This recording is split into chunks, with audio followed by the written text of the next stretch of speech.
Recette facile et différente. Maintenant, je ne cuisine que la viande que si elle est préparée de cette manière.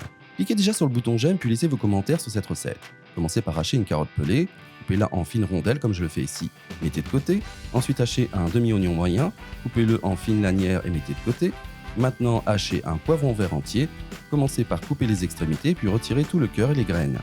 Ensuite, coupez-les en deux, en fines lanières et enfin en petits dés. Une fois que vous avez fait cela, coupez 2 tomates en deux, puis en lanières et enfin en deux encore, comme je l'ai fait. Maintenant, coupez 2 pommes de terre moyennes pelées en 3 tranches épaisses. Puis coupez chaque tranche en 3 bandes de taille égale. Enfin, hachez-les en dés et mettez de côté. Ensuite, coupez 1 kg de n'importe quelle coupe de bœuf de votre choix. Commencez par le couper en gros steaks, puis coupez-les en dés de taille moyenne, comme je le fais ici.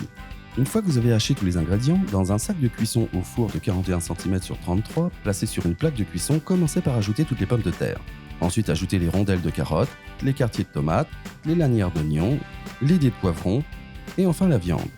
Maintenant, pour l'assaisonnement, ajoutez des ciboulettes finement hachées selon votre goût, 3 gousses d'ail hachées en petits dés, une cuillère à café de paprika doux, une cuillère à café de chimichurri, une cuillère à café d'épices curry, 3 cuillères à café bien remplies de sel, une pincée de poivre noir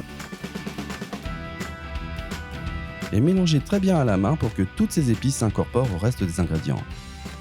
Laissez-nous un commentaire avec le nom de la ville depuis laquelle vous regardez les vidéos, j'aimerais beaucoup vous saluer et vous remercier de partager la recette.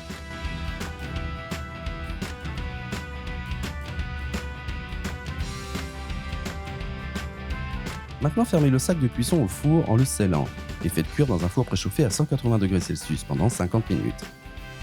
Si vous êtes arrivé jusqu'ici, cela signifie que vous appréciez la recette, alors cliquez sur le bouton partager et partagez cette vidéo avec vos amis, cela ne vous coûtera rien et pour nous cela fera toute la différence. Le temps de cuisson peut varier en fonction de la puissance de votre four, alors gardez un œil dessus.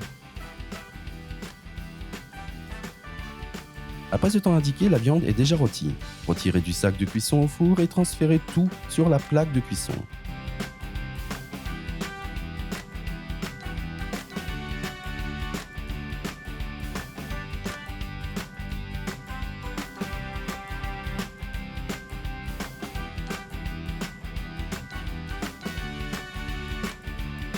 Cette recette est prête, vous pouvez maintenant prendre une portion et la déguster. J'espère vraiment que vous aimerez cette recette.